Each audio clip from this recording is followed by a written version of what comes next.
어깨 통증에 대해서 두 번째 알아보도록 하겠습니다. 네.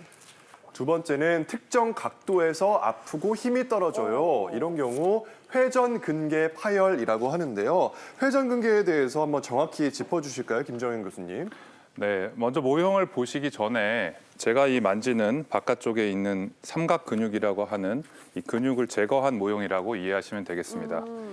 지금 모형을 보면 어깨를 들어 올리는 시소의 받침점에 해당하는 회전근개가 앞쪽부터 있는데 앞쪽에 견갑하근, 위쪽에 극상근, 뒤쪽에 극하근과 제일 아래쪽에 소원근이 있습니다. 네. 좀 한자어라서 좀 어려운데 앞쪽에 있는 견갑하근 같은 경우에는 팔을 안쪽으로 쓰는 일을 했을 때 쓰는 힘줄이 되겠고 극상근 같은 경우에는 팔을 위로 올릴 때 사용하는 근육.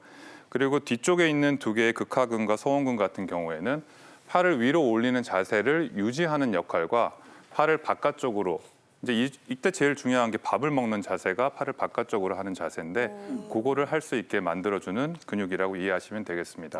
네, 근데 회전근개가 파열이 됐다고 하니까 많이 써서 그런가 무리해서 그런가 생각이 드는데 왜 파열이 되는 건가요? 회전근개 파열은 안타깝게도 자연적인 노화의 한 부분입니다. 우리가 나이를 먹다 보니까 생긴다고 이렇게 이해하시면 되겠고 인종별로 차이가 있지만 80대 환자에서 인구에서 50% 정도는 파열이 있다. 굉장히 많은 수의 파열이 있다는 것을 볼 수 있겠습니다. 그렇죠. 네. 그래서 저는 외래에서 환자분들이 왜 제 어깨 힘줄이 파열됐냐고 이렇게 물으시면 그동안 열심히 살아왔기 때문이라고 답을 합니다. 그럼 거꾸로 환자분들이 저는 그렇게 일을 한 적도 없는데 왜 또 파열됐나고 반문을 하시기도 하는데 우리 어깨 입장에서는 밥을 먹고 그리고 찬장에 있는 물건을 꺼내고 옷을 입고 하는 일상생활 자체들이 모두 다 어깨에서 일이라고 볼 수 있기 때문에 어깨가 무리가 되면서 파열이 되게 되고 지금 화면에서 보시는 것처럼 어깨 위에 보호하는 뼈가 있는데 그 네. 뼈의 회전근개가 수십 년에 걸쳐서 지속적으로 마모가 되면서 파열이 된다 이렇게 볼 수 있겠습니다. 이 특정 각도에서 통증이 심해지고 힘이 없어진다. 이건 구체적으로 어떤 증상인가요? 그러니까 힘이 안 들어간다 그런 건가요? 네, 우리 김정은 교수님께서 말씀하셨듯이 이렇게 팔을 들어 올리는 동작을 하는 회전근개가 극상근이라고 하는 힘줄입니다. 특히 이 90도 이상, 120도 넘어갈 때 통증이 오면서 힘이 빠지면 이쪽에 손상이 있다고 조금 저희가 예측을 해볼 수가 있는데요. 이렇게 오십견과 그리고 회전근개가 좀 많이 진행된 경우 두 질환 모두 어깨가 잘 안 올라가는 경우가 있는데 오십견 같은 경우는 옆에서 다른 사람이 팔을 올려줄 때도 안 올라가는 경우에는 오십견이라고 생각을 하시면 되고 진행된 회전근개 손상 같은 경우에는 옆에서 다른 사람이 팔을 올려주면 올라가는데 본인이 올릴 때만 안 올라가는 경우 그런 경우를 가성마비라 하거든요. 그렇게 구별을 할 수가 있겠습니다. 네. 자, 그럼 교수님, 어깨를 무리하게 사용을 한다거나 과하게 운동을 하면은 이 회전근개가 파열이 되는 건가요? 네, 충분히 가능성이 있습니다. 여러분들 수영이 우리 몸에 되게 좋다고 예, 예. 알고 그렇죠. 계시잖아요. 우리 다른 관절에는 많이 좋은 운동인데 어깨 관절만큼은 좀 무리가 가는 운동입니다.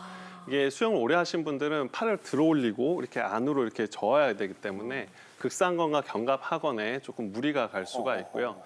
특히 수영처럼 이렇게 팔을 들어 올리는 동작들 어떤 운동들이 있을까요? 뭐 테니스나 테니스, 배드민턴, 예, 그렇죠. 배드민턴. 서브하는 예, 동작. 그리고 투구하는 동작, 야구하는 예. 동작들. 특히 아마추어 분들이 충분한 사전 스트레칭과 근력 운동 없이 이러한 운동들을 좀 무리하게 하는 경우에 어깨 손상이 올 수가 있습니다. 네, 그럼 회전근개 파열 같은 경우에는 치료는 어떻게 하는지 궁금하거든요. 이게 다 똑같은 건 아닌 것 같아서 어떻게 하면 좋을지도 궁금해요. 네, 회전근개라고 하면 좀 이해하시기가 어려울 수 있어서 제가 양말을 하나 가져왔는데 네, 이게 새 네. 양말인데요.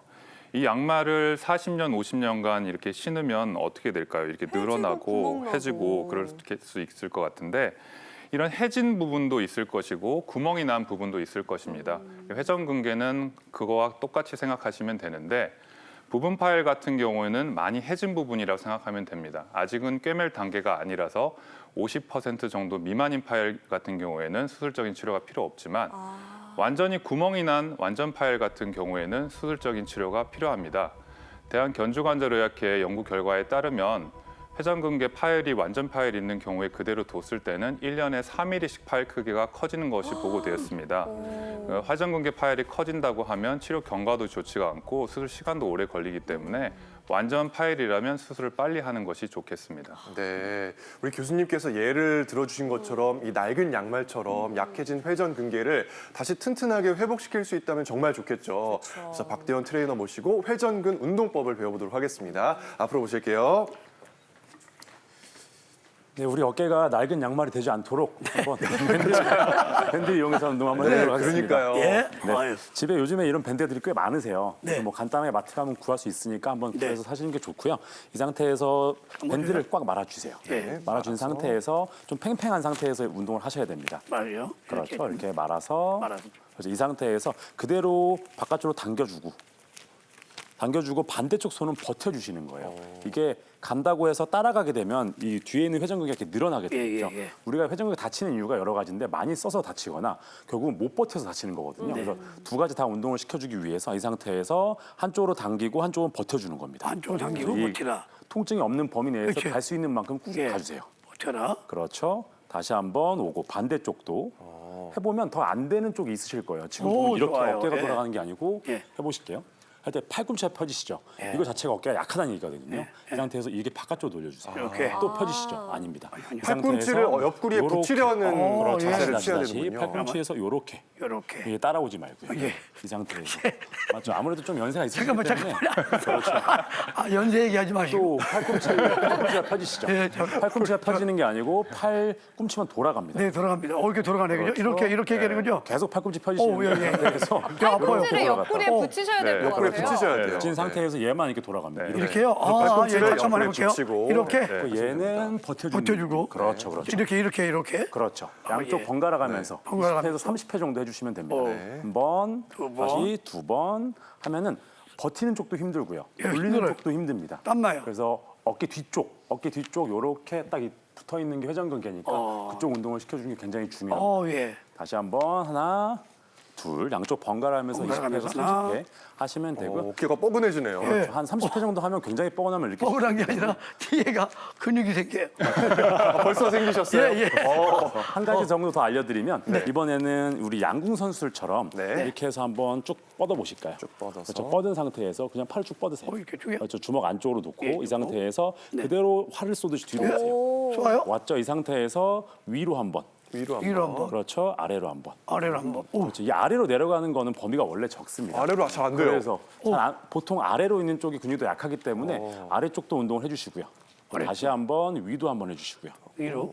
그렇죠. 지금도 팔이 들리시죠? 팔이 들리는 게 아니라 팔만 돌아갑니다. 팔만 돌아가는 거 이렇게. 그렇죠. 이 상태에서 예, 예. 왔다가 다시 한번 반대쪽도 가볼게요.